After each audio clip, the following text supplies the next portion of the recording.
Hey, welcome back to the Real Estate Revival podcast, where we feature incredible people, real Canadians doing real deals in real estate right now.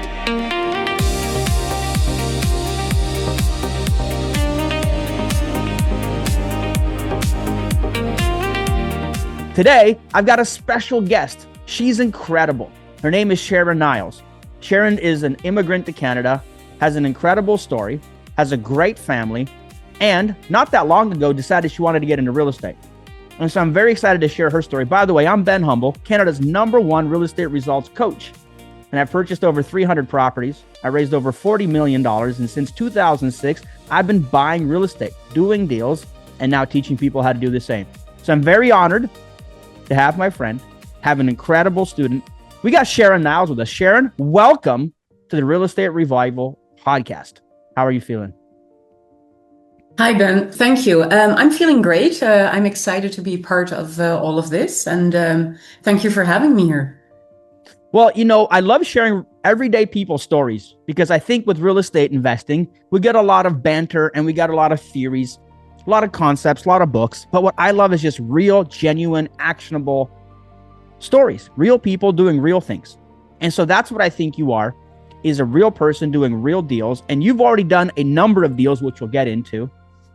In fact, how many deals have you done in the last several months? Last Friday, I closed on my 4th deal. 4 deals. That's incredible. And how long ago did you start in real estate investing? I believe my husband started a little bit before me, and I think I got active in July. So July, it's now December, 4 deals in that time. Incredible. And so and I know that is more than most. Like, let's call it what it is, okay? Most people do not start real estate and in less than 7 months do 4 real estate deals. It's just not common. And so you are somewhat of an extraordinary results over here. And I think it's part of somewhat of your personality, which we'll talk about, somewhat of your training, somewhat of your own commitment and work ethic. And I think there's a lot of things in your life that I've noticed that are very helpful. So I want to deep dive those things for our audience today and give them some of the behind the scenes insights to what I think it takes to become successful. Are you ready? I'm ready. Okay. Before we jump in, give us some background story. Where were you born? How long ago did you come to Canada? I was born in The Hague, the Netherlands. We moved to Canada 12 and a half years ago. 6 years we were in Saskatchewan, great winters. And for the last 6.5 years, I have been in Calgary with my 4 children, while my husband has been working in either BC or Ontario. That's awesome. And tell us about your husband. He's the one who first got you introduced to real estate 100%. in our community. So what happened? How did he get you to agree to do this? Agree to do it? There was no room for agreement. It was just presented at me. And honestly, that was the best way to do it. Because if you would have asked me to join it beforehand, I am very much a person who doubts a lot of things at first. Or I'd be like, it sounds too good to be true, so it must be too good to be true. So he just joined your program and then told me that he joined it. And at that point, I was like, you know what? I can do 2 things. I can get upset and walk away, or I can just deep dive into it. And I choose to do the latter, and I'm really happy I did. Us too. I think you're an exceptional person and you've done some incredible things. Let's kind of go a little bit deeper though. What I've noticed about you in the last 4 months is that you exhibit some qualities that successful people exhibit. I think you have a level of commitment and a level of drive and passion that it requires to win at anything, real estate included. And I think there's also a level of habit required in order to succeed at real estate. One example that comes to mind is you were here actually at a retreat that we were hosting. And if you remember, we were in the middle of training and you were sitting there, you're like, I got to go, and just jump out and ran out of the room. I'm like, what are you doing? Where do you have to go so badly? Where it turns out you were working on a real estate deal at the real estate retreat. And so whenever you are in the middle of a deal, you didn't even have to ask. Of course, go deal with it. And I think a person who has that type of fixation, I'm in the middle of the work, I'm going to do the work, I'm going to finish the work, I'm going to get it done, that quality is incredible. Where does that come from? from your life experiences, what has shaped you to be the kind of person that really is very task oriented and gets things done? Can you give us that background? I think I don't like losing. Hmm. It's Tell me not that why. I'm super competitive, but I think that once I've started something, I want to push through. Okay. I think that's where it comes from. So I want to try to make the best out of it and do my best and get the best results. Were you that way as a kid, or did you develop that throughout life, or where does that come from? I think I developed it over the years. Just living in the Netherlands, struggling financially, trying to make things work, seeing how hard my husband was working, and now we moved to Canada for a better life, and it has been good for us. Still not perfect. And then I figured, you know what, we need to up the game. And I believe that that's where it's coming from right now, just wanting to up the game, wanting to make things a lot better. Hmm. You came to Canada just a number of years ago. Was it hard being an immigrant coming here, or did you find it refreshing? What was your experience coming here? It was refreshing, it was hard, and it was a bit of a culture shock. We landed in White Fox, Saskatchewan, Hmm. in the middle of nowhere. Like that village had a population of 300 people. And my youngest at that time was 3 years old. My oldest was 12, 13 years old. 4 children. We were in the middle of nowhere in an old farm in a boreal forest. And we were there for 2 days. And my husband was grabbed off and thrown into a job in Lethbridge or somewhere else in Alberta. So we were there for 2 days in the middle of nowhere, and my husband was already gone for weeks on end. So that part was for sure hard, and it's different if you come from a big city and all of a sudden you're living in the middle of the boreal forest with the closest neighbor was like 5-6 kilometers away. Wow. Yeah. So there's a level of sacrifice in your story that I've noticed, which I think is very much required in all business. And I know that your husband, he's incredible. For everybody He is listening, incredible. Colm is incredible, and he's an incredibly hard worker. You know, He's he the has, hardest working person I've ever met. Yes. yeah. Well, that's an attribute. That's an aspirational attribute that without hard work and perseverance, you're just not going to get the outcome. I think he has a very interesting combination of work ethic and personality that still keeps him lighthearted in a way, but at the same time, incredibly hardworking and just deals with life. And I mean, I'm an immigrant, so I'm very biased. I think immigrants have this level of adversity that we've gone through that just conditions us in a different way. My belief is that if you've come to Canada and you realize how much of a blessing it is, it's impossible not to take massive advantage of that opportunity, because back home, we didn't have those comforts. And so if you're an immigrant to Canada and English is your second or third language and Canada is your second or third country, you don't have time for creature comforts. If you wanted to be complacent, you should have just stayed in the country you're in. And so coming to Canada, it's like, I don't have time or desire to be complacent.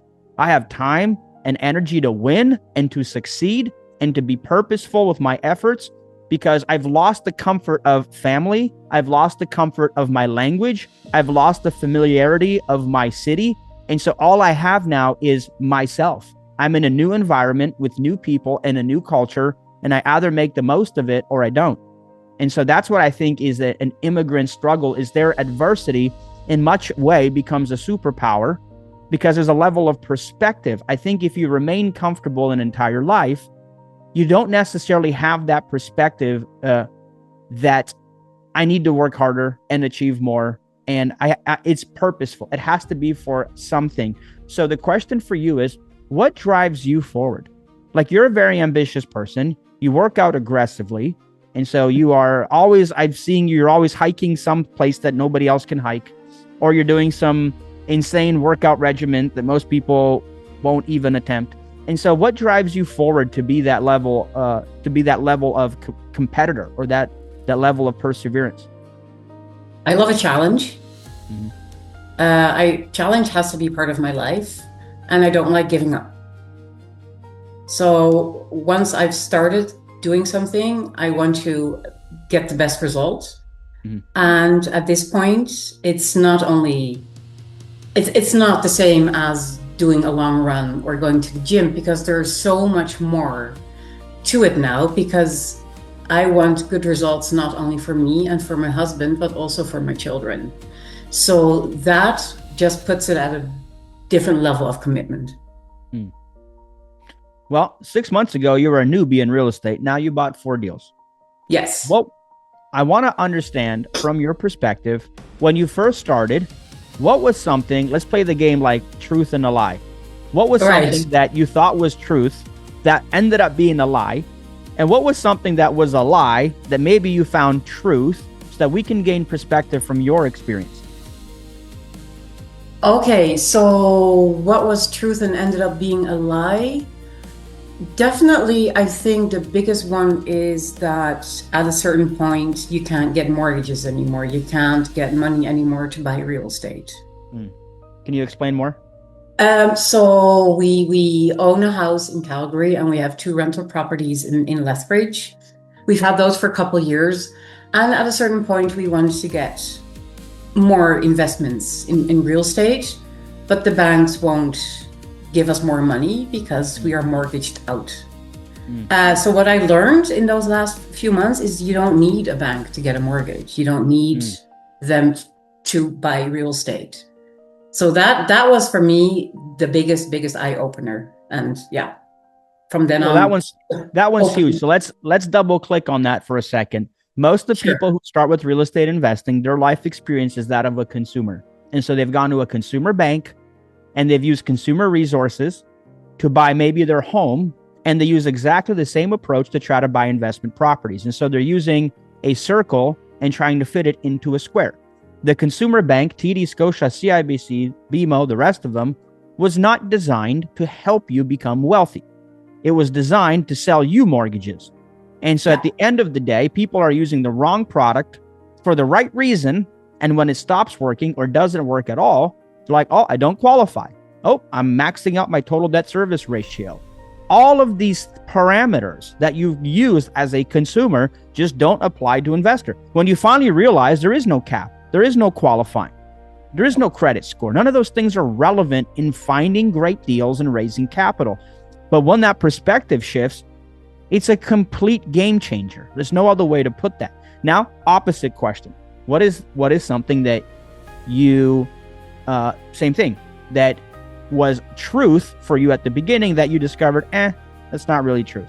Or what is something you believed that you've changed your belief about? So yeah, basically is that you need money to invest in real estate. You don't. I believe that you needed some cash capital behind you for this to work, but no, you don't. What advice would you give somebody who's brand new? They're like Sharon circa 6 months ago, and they're like, I can do it. I have perseverance.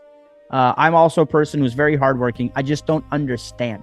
What do they need to understand in their first few months of doing this business that would give them comfort before they started? I truly believe that anyone can do this. If you just put in the effort and just believe in it, then anyone can make this work. I was scared at the beginning. I'm still scared and I'm still nervous. I still make mistakes. I'm still learning a lot.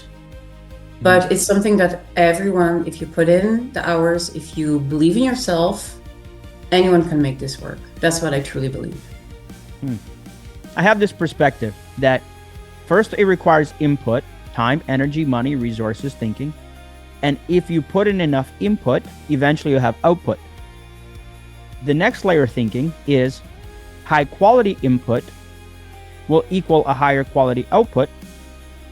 The next layer of thinking is high quality input will also equal output at a faster rate. And so what I think is important is, number one, you have to have any level of input, because no input is zero output. You have the bare minimum input to build your confidence, some degree of confidence, because that's what we're all lacking at the end of the day. We don't have real belief and confidence in ourselves to accomplish the mission, and so we don't even try. Not really try. We fake try. We don't really put in 60 hours of negotiating to see if we're good at it. We put 6 minutes in, somebody offends us, and then we quit. And so some input is better than no input. But once you have some input, then it's about the quality of input. And quality is determined by skill and perspective. And so as you enhance your skills, you increase the quality of input. As you increase the quality of input, you get more output. And an example of this would be like if you made 30 calls to get a deal and you had very basic, poor quality conversations, then maybe 3 out of 30 may be reasonable opportunities. But if you had high quality engagement and high quality conversation, and before you made those 30 calls, you organized your 150 leads into the best 30 leads, which takes a few minutes. And then you had 30 great calls. Out of 30 great calls could end up being 25 real opportunities. And so it's not the 30 calls that's necessarily the only indicator. It's the quality of input. What is something for you that you've noticed an increase in your quality that perhaps has given you greater confidence today to go and do deals at a faster pace? Can you point to something in your ability, something in your experience that's changing, that's noticeably different than when you started 6 months ago? Definitely confidence. In the beginning, I think, and this goes for a lot of people, I hear this from a lot of people, it's really scary just making those phone calls. I think for me, the biggest thing in the beginning, which is not a problem for me anymore now, is I was scared of being judged by those real estate agents. By asking questions, by maybe asking how low they would go, putting in low offers. I was afraid being laughed at or yelled at or whatever. So that's something that I honestly don't care about anymore. They can think about me what they want. It's not going to change anything in my life. And I think that is something that a lot of people are dealing with. There's an expression in Holland that you need to create like Teflon on your shoulders, like the non-stick that you have on the pan. Like, don't let the negativity stick to you. Move on. I like that. More people got to spray their shoulders down then. Just loosen those things up. Yes, exactly. Teflon shoulders. So you can just flick it away like that. Just flick of the shoulders. Brush it off. That's right. Brush it off. That's what I'm saying. That's what I'm saying. I think that's very good perspective. I'll share another one that I think I'd love to get your feedback on. Business is hard. And so let's start with that. And many of us have heard the statistic that in the scope of 5 years, only 5% of the businesses that start within those 5 years will actually create any profit and have at least one employee beyond the original founder after 5 years, which means 95% of businesses will fail in the first 5 years. And so business is hard. It requires real skill, perseverance. It requires process. It requires critical thinking. It requires actual strategy, and it requires a level of resource accumulation and resourcefulness, finding resources to actually succeed. And so if business is going to be hard, my opinion is just embrace the hard. I think if you want it to be easy, you are embracing a level of naiveness where you're going to be that 95% statistic that quits in 5 years. I don't think people really fail. I think people quit. In my honest opinion, I think we quit early, and it feels better to call it a failure than to lower your ego and swallow your pride and say, you know what, I just quit. I don't have the desire to do this level of effort. I don't have the desire to have this. So speak to us about maybe that characteristic. Tell us what is my mantra. This is what I believe in. You're 100% right in what you're saying. It's the same as going to the gym. People go to the gym and after 3 weeks they haven't gotten the results they want. So they're like, you know what? It's not working for me. I can't do this. I go to the gym, but I'm not building any muscle. I'm not losing any weight. But they're not putting in the real hard work. They're not sweating. It's not hurting. If it's not hurting, if you're not putting in any work, you're not going to get any results. Nothing in life that's worth it is going to be easy. That is what I strongly believe. If you want something, you have to put in the work and you have to fight for it. Some days it will be easier than other days. And once you've got it going, it'll get easier. like now going to the gym is easier than it was a year ago. And it's the same with doing deals in real estate.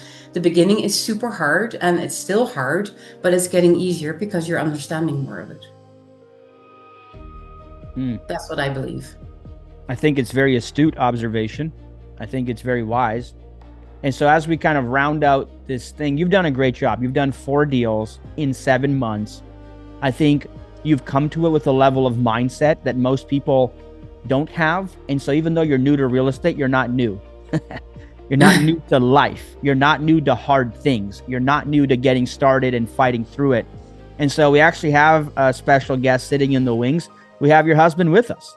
And so Colm is actually here. And so I'd love to bring him on for the last few minutes of our podcast. Colm, welcome. We've been speaking with Sharon here for the last few minutes and really excited to have you join us. Welcome to the podcast. Yeah, welcome. Thanks for having me. I don't know where you're going. There you're back. Yeah, thanks for having me. Great observations and great truth in what's just been said there by Sharon. And it is a challenge. It is a challenge to get it done. Yeah. Well, I'm curious for you. You know, you're grinding away on your business. You are putting in hours and hours and hours. You find us online and say, well, I need help with the real estate.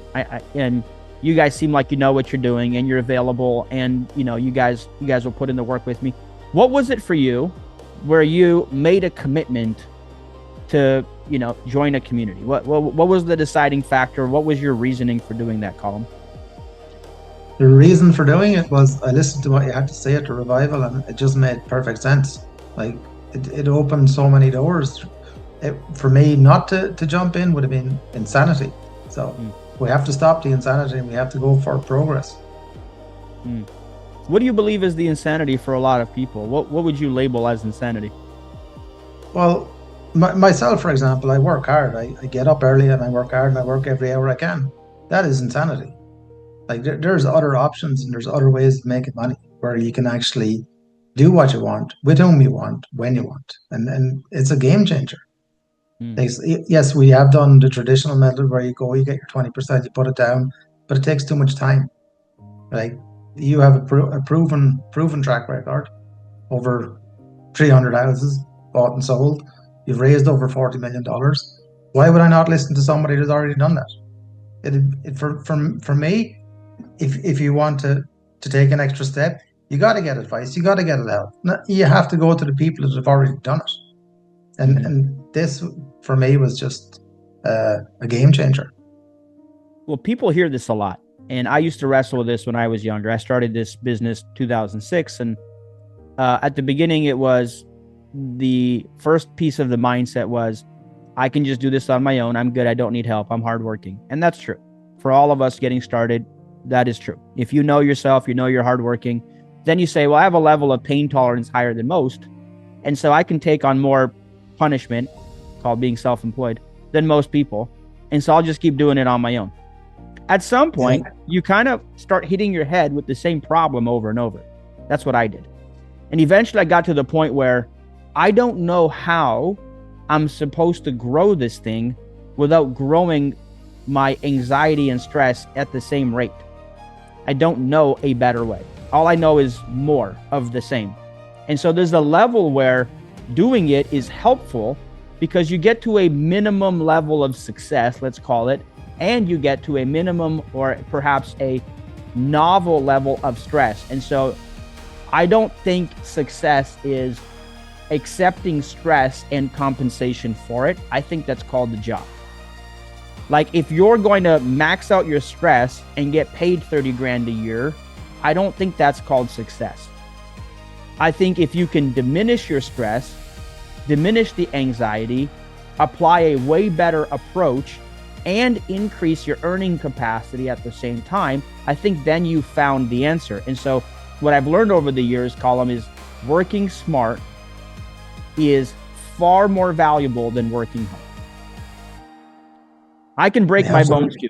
I can break my bones too. I can gain weight too. I can have high blood pressure too. In fact, I can bury my entire youth trying to make money, just like the next person. And if I have more pride than you, I'll bury it and I'll keep my mouth shut. But at some point, deep down, we all understand that if you don't have to lose your youth and you don't have to lose all of your hours in the day to making money, why would we? Like, it seems to be an aberration that we would have time for family and travel and fun and cool things. And so I guess, Colm, for me, the time is one thing. The pain is something we don't talk about, right? People say, well, I have a lot of time. Yeah, you must also have a high pain tolerance. And imagine you didn't live in pain, how much more happier you'd be. So Colm, I know for you, it was, I'm just going to get help, get a coach. What's your reasoning on that? Like, do you value time more than money? Do you see money as a tool? Do you, like, what's your reasoning? Because a lot of people will never join a community or get a coach. They're not in that headspace. What is it for you that, because you were pretty quick to decide, you're like, all right, I'm in, let's go, which was brilliant, by the way. But what was it for you that triggered that, or what's your mindset around that so we can understand? Well, it's very simple. I had to get somebody else into the game. I had to use leverage. The best, I can't stop doing what I'm doing, because if I stop doing what I'm doing, everyone stops eating. So that's not an option. So the most important thing that I could do outside of that was bring somebody else in, and that's Sharon. Yeah, I had to open the doors, and I had to put her in front of you so she could learn. And in that process, I'm also learning. So that is the key right there. You got to use leverage. You got to use what you have available to you to get to the next level. And that's getting the help, getting the coaching, introducing Sharon to you. And so you guys can work together. We'll all work together, and we'll just build from there. And then set bigger goals after that. And with this, we've made way more money with a pen for a signature than I have done working on any job that I have been on the last 30 years. And this took like 3 seconds. What I find really valuable is whenever I see a couple doing the business together, I believe that the odds of success go way up. Because it's one thing to have a coach keeping you accountable when you are in front of them. It's another thing having a partner with you who has a vested interest in your future together. And so there's a lot of unspoken push. Like, okay, when I got to do my thing, I'll do my thing because my partner's relying on me. When I have to put on my best attitude and go to work, I have to close the deal. And so it becomes this unspoken thing. My wife and I have the same thing. Like, for years, we've worked together to build our real estate business, and we just know we can rely on each other to get things done. And we each have our own attributes of things that we're great at. And so I think it's really compelling that the two of you are approaching this together, because it's back to that Clydesdale example that the Clydesdale horse can pull 8,000 pounds. And story says that if you strap two of them together collectively with their collective strength, they pull 24,000 pounds. So 2 becomes 3. And so I think for you guys, you are that example of where Colm says, I'm running my business and I have to continue putting food on the table. Sharon, it's your opportunity to step up. Here's the guy, Ben, that will help us get where we want to go. But you're going to have to commit to being the front and center. And so I think it's very prudent that you said, Sharon, this is your thing. And Sharon's just run with it. From the first call, Sharon was like, well, I'm here anyways. Let's just go. And what I appreciate about Sharon, Colm, a lot is that she didn't complain. Yes, I could tell you were stressed out at times. Fine. And so, Sharon, what was that like for you? Like, talk to us about the initial stress, the initial overwhelm, and then how that kind of has worked itself out. Yes, the initial stress is you lock up a deal, and then what? So you signed the offer got accepted. Then everything is just, I was super nervous trying to get it funded, the first one. It kept me awake. It was super scary.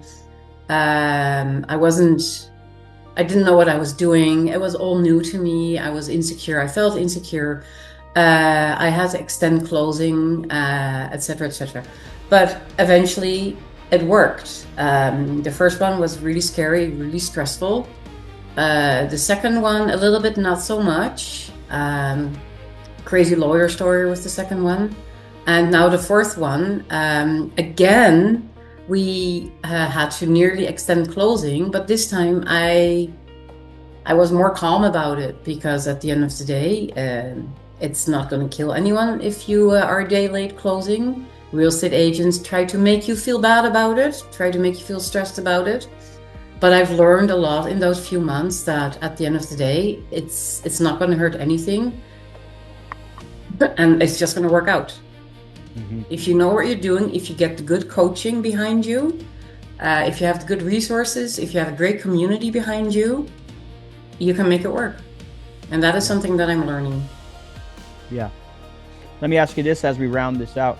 Sharon, what's the future look like for your family? What are you excited about for your family as it relates to this business? Give us your vision of that.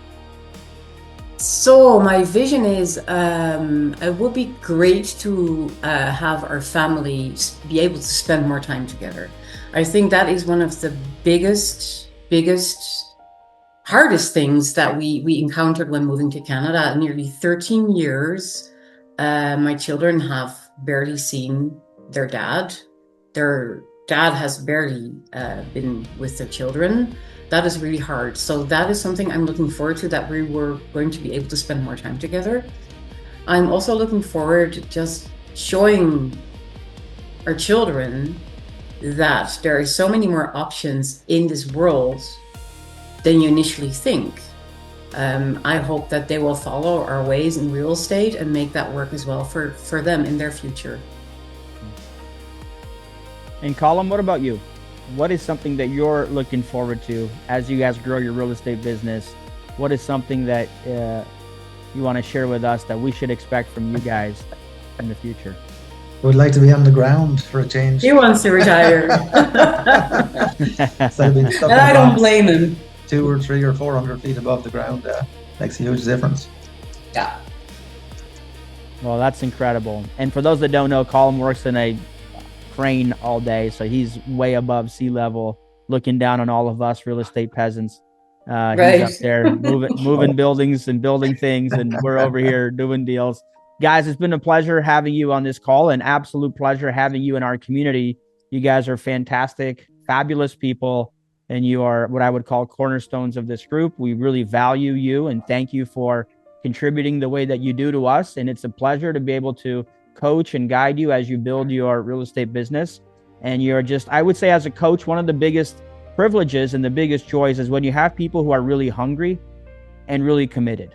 And so that makes it fun for me as a coach, and it makes it very enjoyable, because your win is in some small part my win.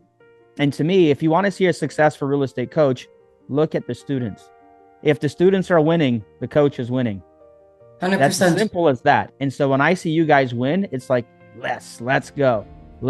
And so thank you for being coachable. Thank you for always being very attentive. Thank you for being organized with your work, which has been very important. And I'm sure it's hard, but what I come to admire about you guys is that we don't ever get on the calls and you just kind of sit there and waste it complaining about life. Like you're proactive. And I think as a business owner, we have to do what you're doing, like swallow the ego, admit where you're stuck, put in the efforts, course correct as necessary. And as always, progress is better than perfection. And you guys are progressing amazingly. And so my hat off to you guys. You're doing an amazing job. Here we go. Boom. Amazing job. Thank you guys for being with us, and looking forward to having you guys continue to grow and keep crushing it. Sharon, where's the best place if somebody wants to connect with you guys offline? What's the best place? I know we're going to be seeing you guys a lot more, I'm sure, on social media as you guys share your story, but where's the best place for them to connect with you guys if they want to? They can find me on Facebook, or they can send me a text message or email. I can throw my email or phone number in the chat. Is that something I can do? Awesome. Yep, absolutely. All right. Well, folks, there you have it. Another great success story. We've got Sharon and Colm, two incredible humans, so privileged and happy and thankful to guide them and coach them in their real estate journey. And yes, we are the #1 results-driven community for Canadians. And so if you want to join us, we invite you. Come be with us. Come join us. Come have some fun. Come grow your wealth, grow your knowledge, and grow the quality of your life. Until next time, take care. God bless you and stay humble.